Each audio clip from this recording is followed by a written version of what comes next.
In the quaint town of Cana, nestled in the rolling hills of Galilee, a joyful celebration was underway.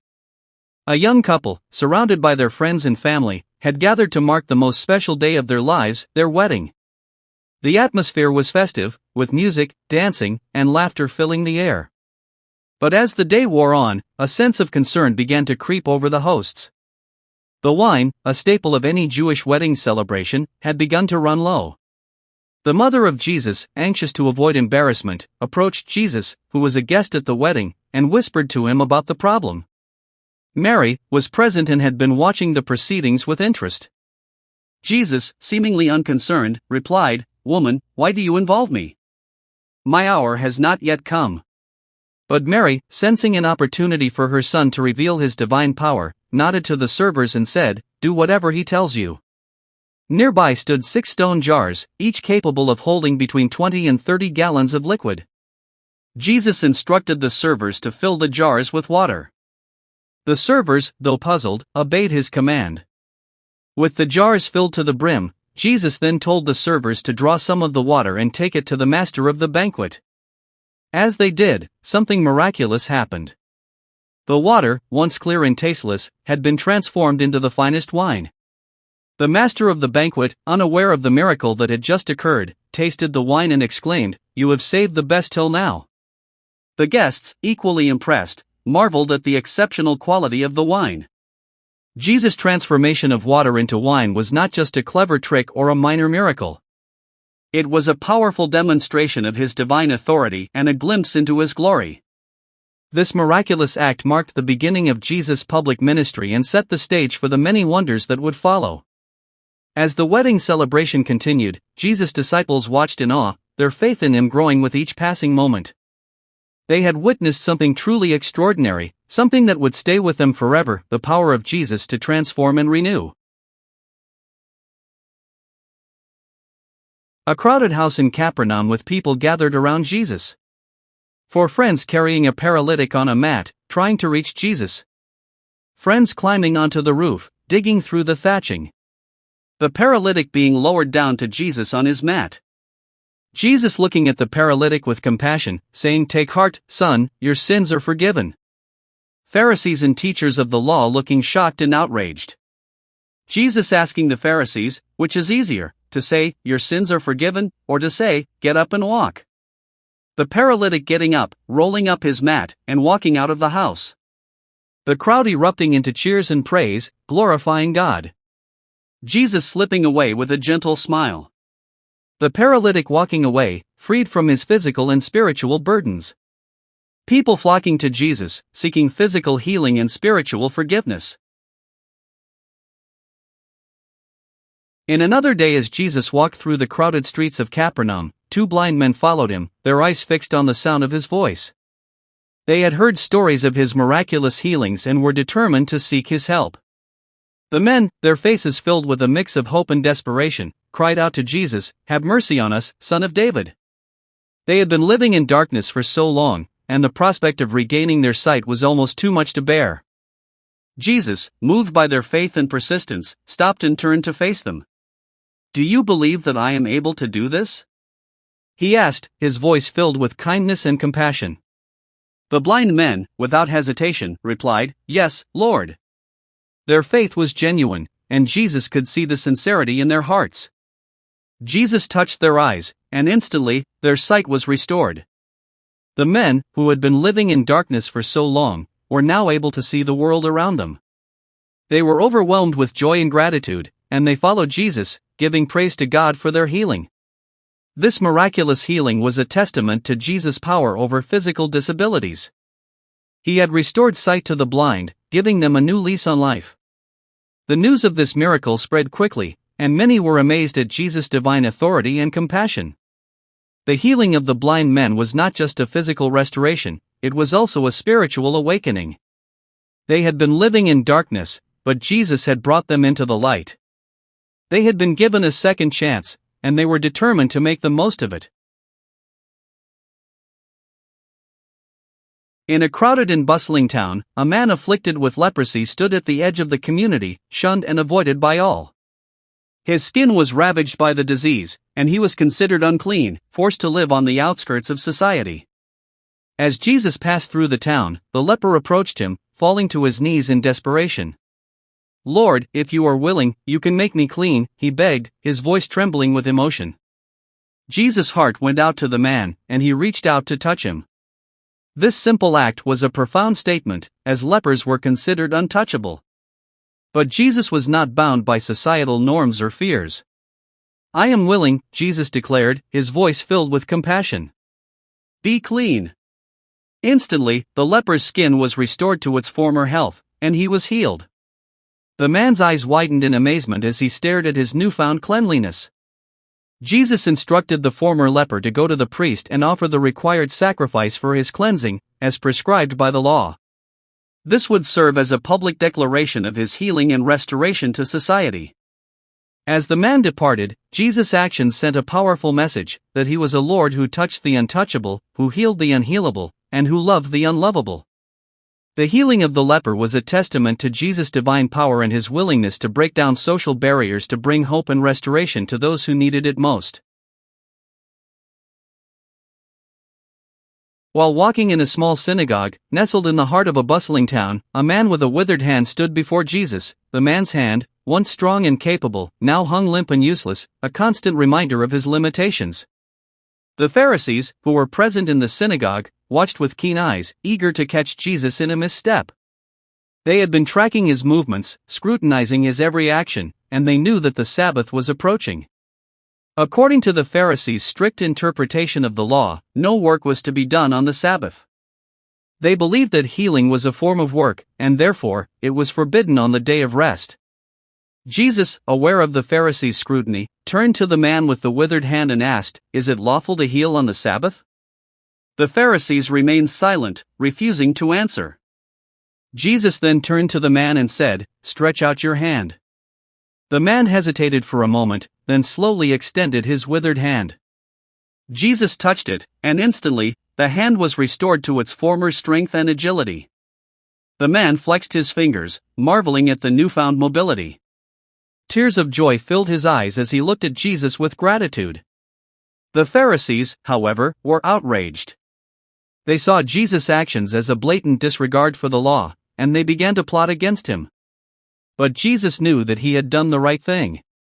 He had shown compassion and mercy to someone in need, and he had challenged the Pharisees' narrow interpretation of the law. As Jesus left the synagogue, he was surrounded by a crowd of people who were eager to hear his teachings. The healing of the man with the withered hand had sparked a sense of hope and excitement, and many began to see Jesus as a leader who was not afraid to challenge the status quo.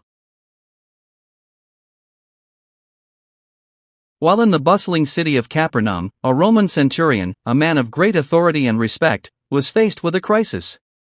His loyal servant, who was dear to him, lay at home, paralyzed and suffering terribly. The centurion, aware of Jesus' reputation as a healer, sought him out, hoping against hope that he could save his servant. When he found Jesus, he pleaded with him to come and heal his servant. But Jesus, sensing the centurion's faith, said, "I will come and heal him." The centurion, however, surprised Jesus by saying, "Lord, I do not deserve to have you come under my roof. But just say the word, and my servant will be healed." The centurion's words revealed his understanding of Jesus' authority and power. He knew that Jesus didn't need to be physically present to heal his servant. With a deep sense of faith and humility, the centurion acknowledged Jesus' divine authority. Jesus, moved by the centurion's faith, declared, "Go. Let it be done just as you believed it would." And with that, the servant was healed at that very moment. The centurion's friends, who had accompanied him to Jesus, returned to his house and found the servant completely healed. News of this miraculous healing spread quickly, and many were amazed at Jesus' power and authority. Through this remarkable event, Jesus demonstrated his ability to heal from a distance. As Jesus and his disciples walked through the narrow streets of Capernaum, they made their way to the humble home of Simon Peter, one of Jesus' closest followers. Peter's mother-in-law lay in bed, weakened by a severe fever that had taken hold of her. The family, deeply concerned for her well-being, had likely been caring for her around the clock. Jesus, upon entering the home, was immediately made aware of her condition.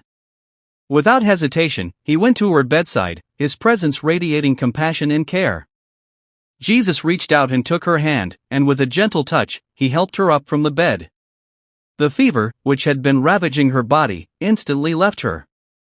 Restored to full health, Peter's mother-in-law began to serve Jesus and his disciples, demonstrating her gratitude and renewed vitality. This simple yet profound act of healing spoke volumes about Jesus' character. He didn't just heal those who were publicly known or strategically important, he also cared for those who were close to his disciples, demonstrating his love and concern for the everyday lives of those around him. As news of this miracle spread, it strengthened the faith of Jesus' disciples and deepened their understanding of his divine power and compassion. This quiet act of healing in a humble home would remain a powerful testament to Jesus' care for all people, regardless of their social standing or relationship to him. In the town of Capernaum, a desperate father, Jairus, a leader of the local synagogue, pushed his way through the crowded streets, searching for Jesus.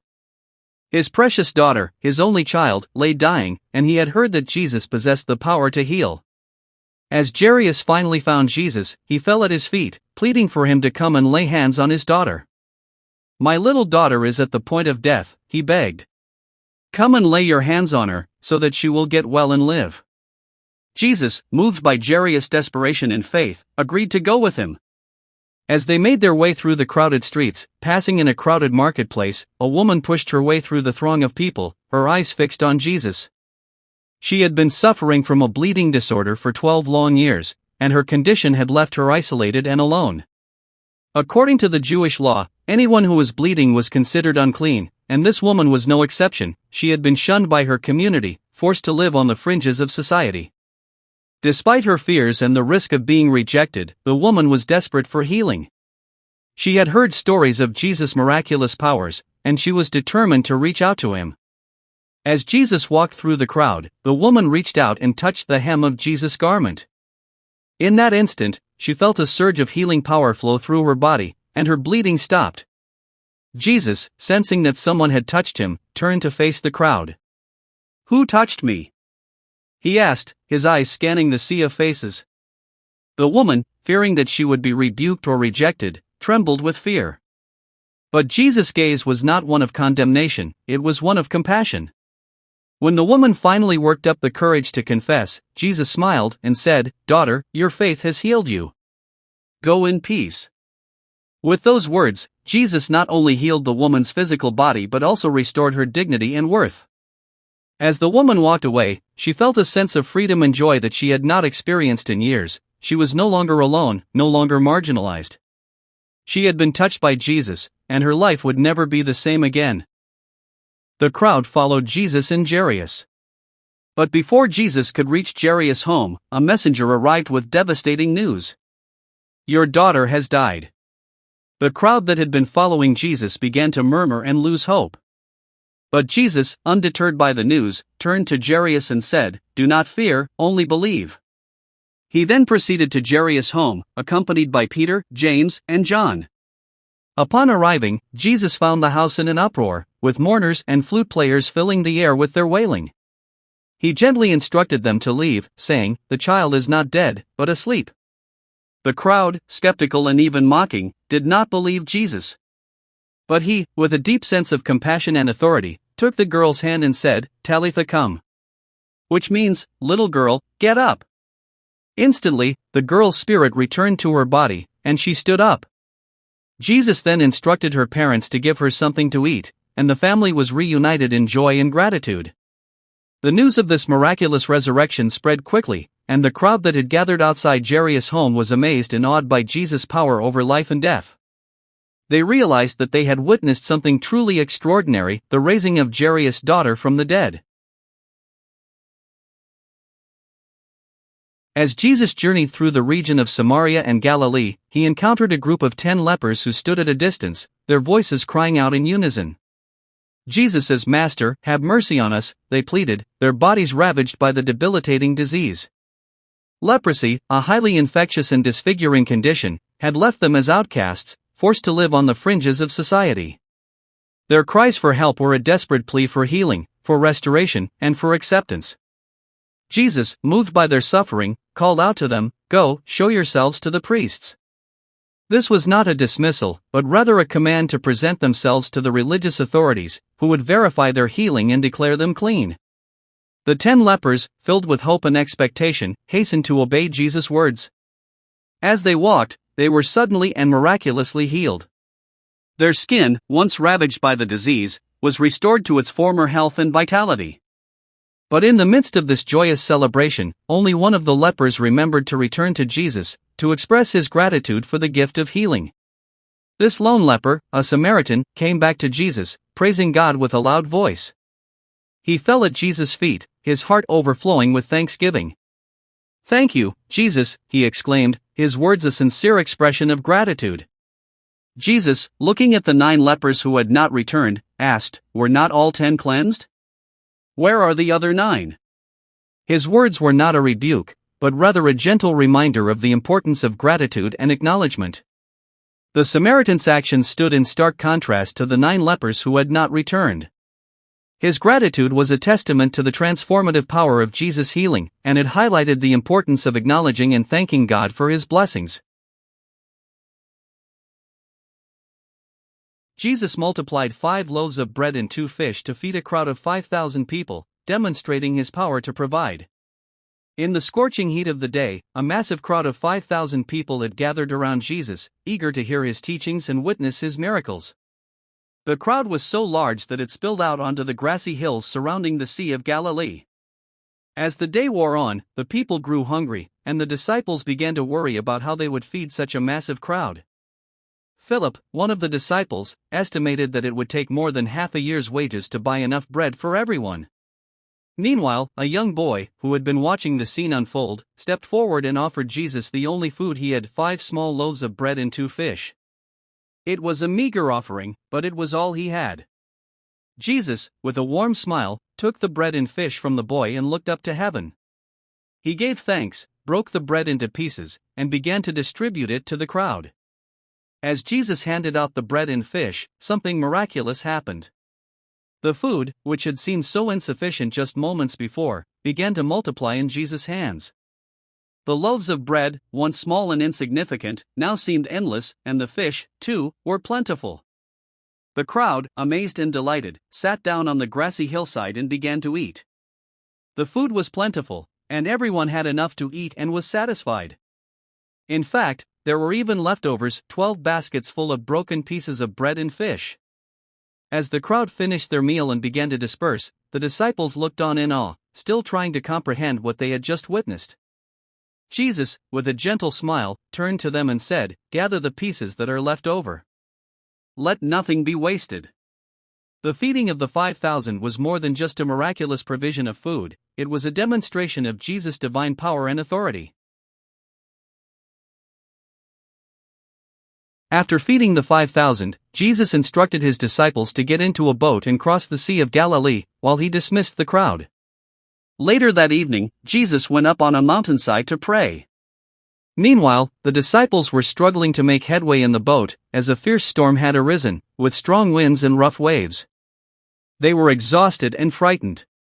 Just before dawn, Jesus came walking towards them on the water.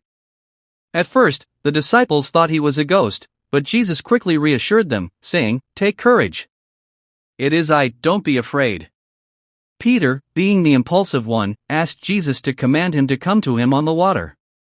Jesus said, "Come." Peter got out of the boat and started walking towards Jesus, but when he saw the strong wind and waves, he became afraid and began to sink. Jesus immediately reached out and grabbed Peter, saying, "You of little faith, why did you doubt?" They got into the boat, and the storm subsided. The disciples were amazed and worshipped Jesus, saying, "Truly you are the Son of God." In the coastal region of Tyre and Sidon, Jesus had withdrawn to a quiet house, seeking solitude and rest. But his presence did not go unnoticed, and soon, a woman from the region, a Syrophoenician by birth, came to him, pleading for his help. The woman, whose daughter was possessed by a demon, had heard of Jesus' miraculous powers and was determined to seek his aid. She fell at his feet, begging him to cast the demon out of her child. But Jesus, seemingly hesitant, replied, "First let the children eat all they want, for it is not right to take the children's bread and toss it to their dogs." The woman, though a Gentile, was not deterred by Jesus' words. Instead, she seized upon his metaphor, saying, "Yes, Lord, but even the dogs under the table eat the children's crumbs." Jesus, moved by the woman's persistence and faith, was impressed by her witty response. He said, "For such a reply, you may go, the demon has left your daughter." And with that, the woman returned home, where she found her daughter lying on the bed, completely healed and free from the demon's grasp. The Syrophoenician woman's story serves as a testament to Jesus' compassion for those who were marginalized and overlooked. Though she was not a Jew, though she was a Gentile, Jesus still chose to heal her daughter, demonstrating his boundless love and mercy. As the news of the healing spread, the people of the region were amazed, and they began to flock to Jesus, bringing their sick and afflicted loved ones. And Jesus, with a heart full of compassion, healed them all, revealing the depth of God's love for all people, regardless of their background or identity.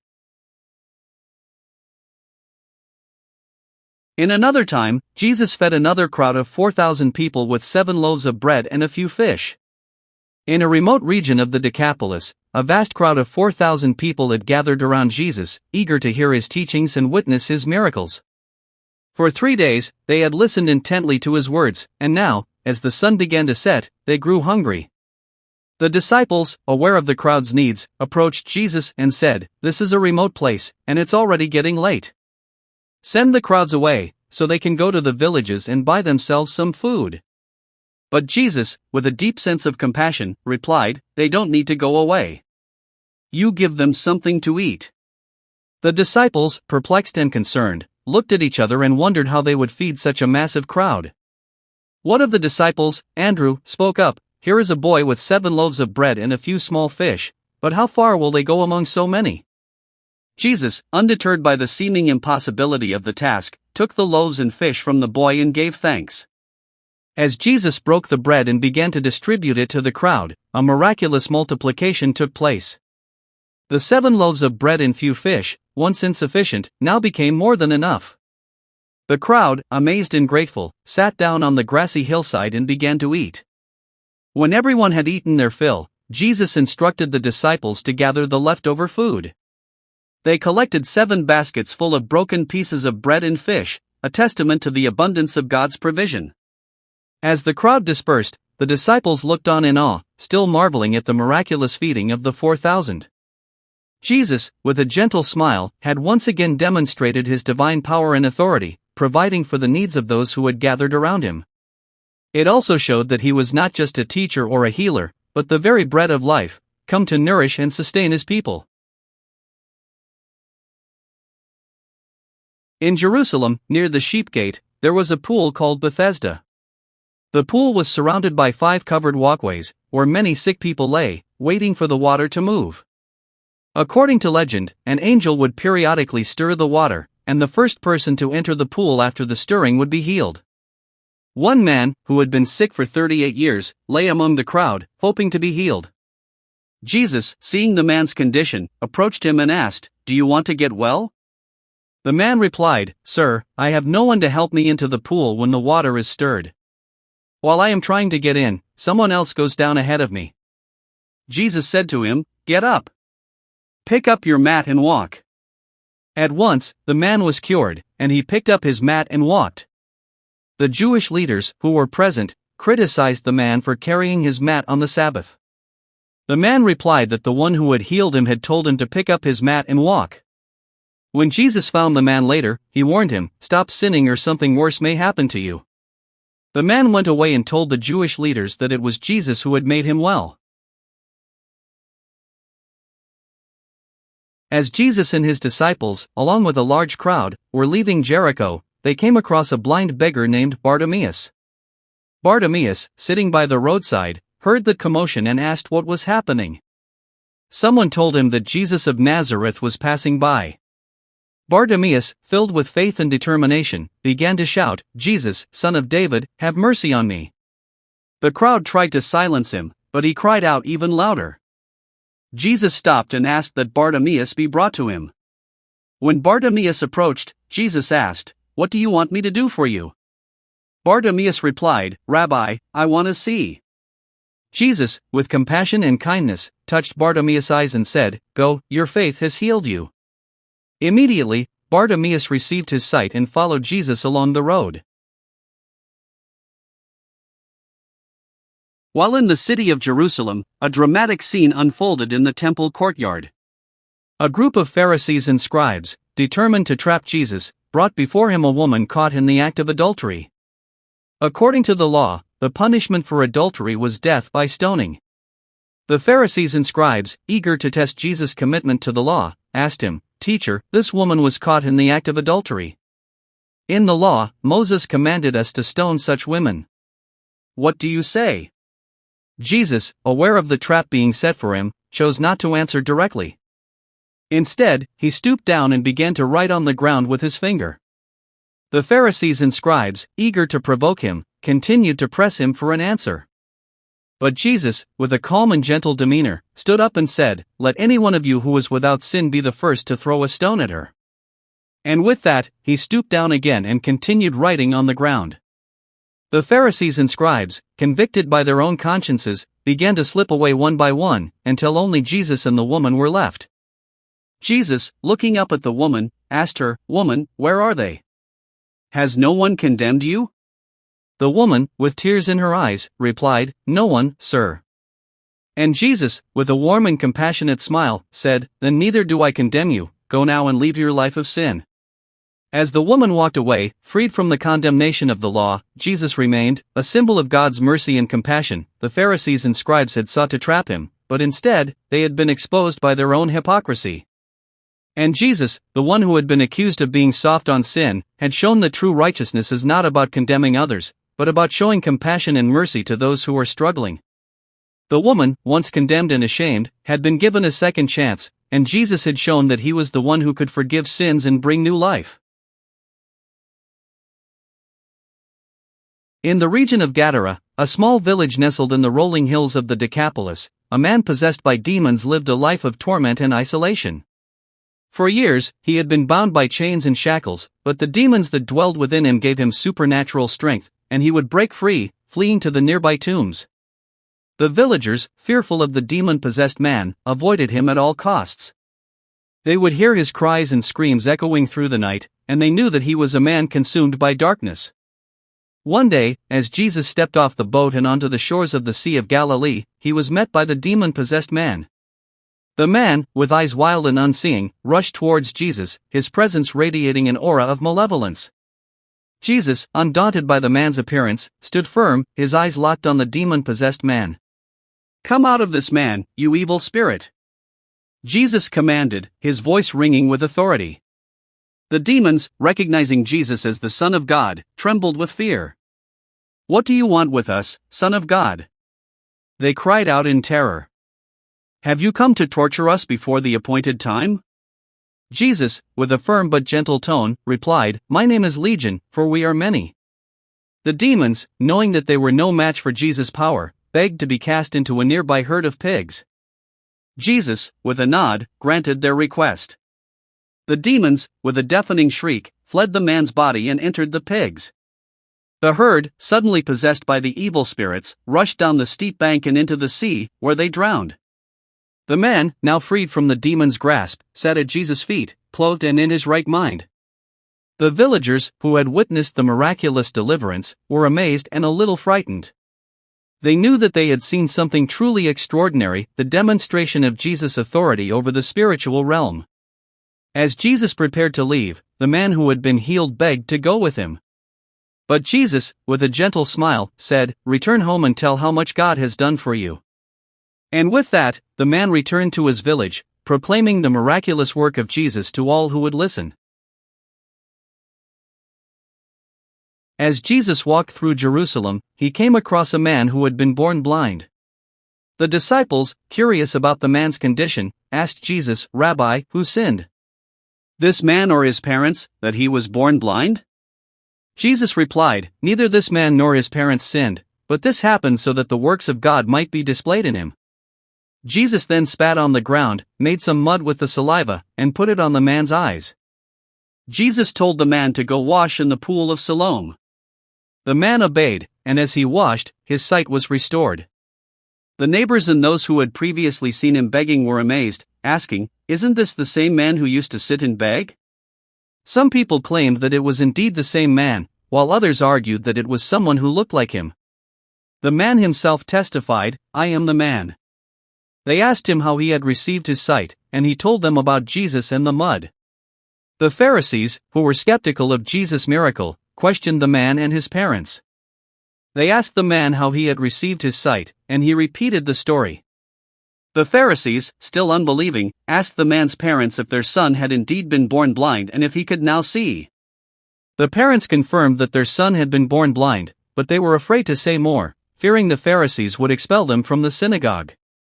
They told the Pharisees to ask their son, who was now an adult and could speak for himself.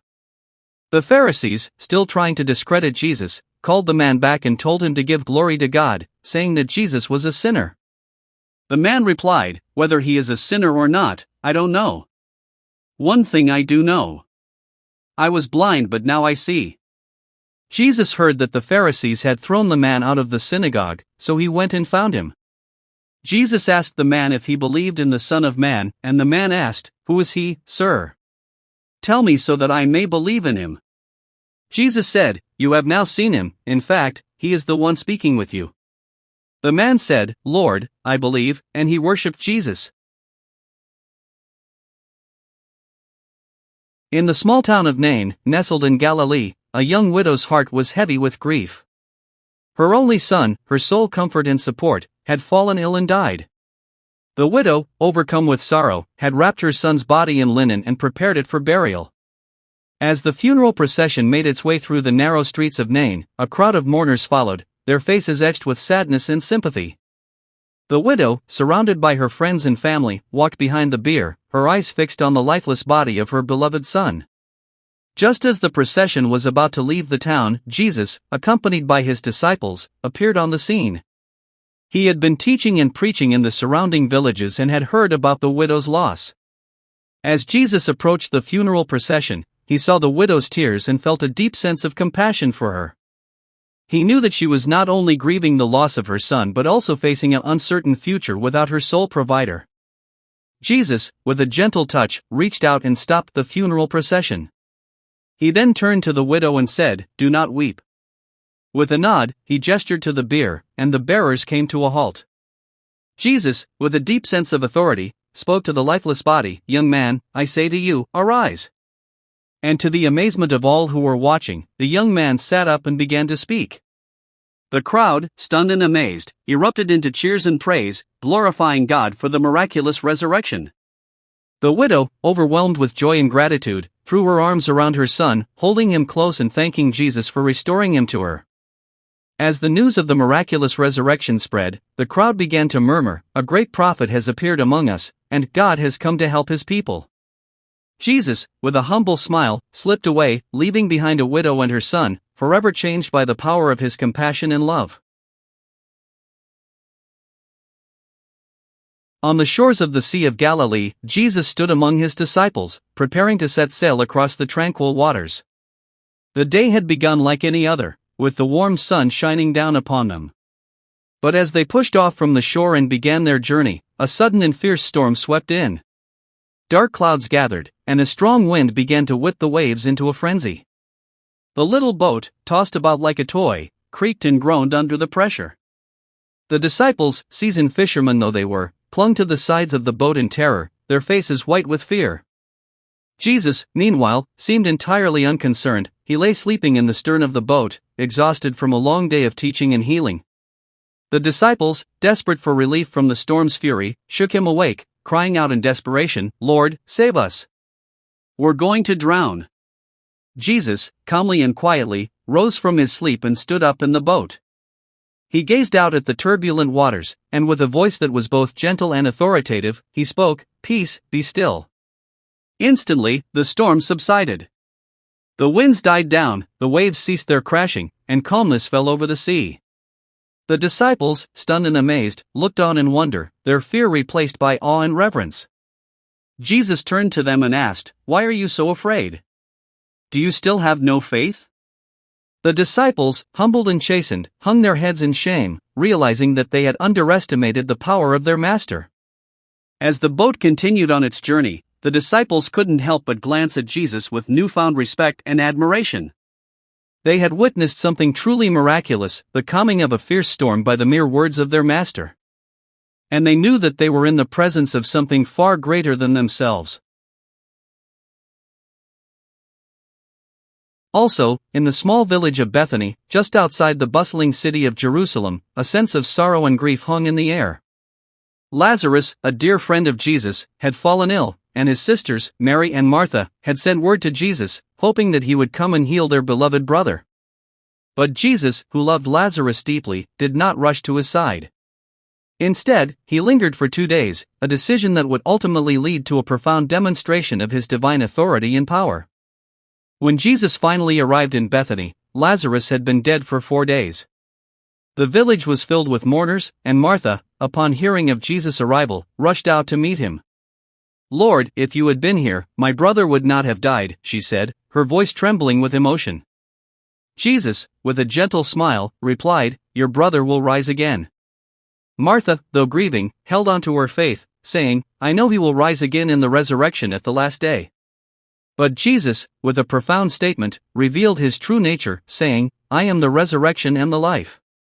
The one who believes in me will live, even though they die."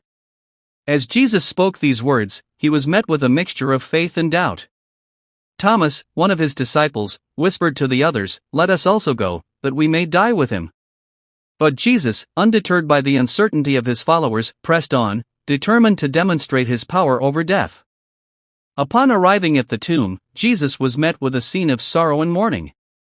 The entrance to the tomb was sealed, and the air was thick with the scent of death. But Jesus, with a voice that commanded attention, called out, "Lazarus, come out." The mourners, shocked and amazed, watched as the stone was rolled away, and Lazarus, wrapped in burial cloths, emerged from the tomb. Jesus, with a gentle gesture, instructed the bystanders to remove the grave clothes, and Lazarus, now fully restored to life, walked out of the tomb, blinking in the bright sunlight. The crowd, stunned and amazed, looked on in awe, realizing that they had just witnessed a miracle of unprecedented proportions. Jesus, with a quiet confidence, had demonstrated his divine authority and power over death, revealing himself as the resurrection and the life.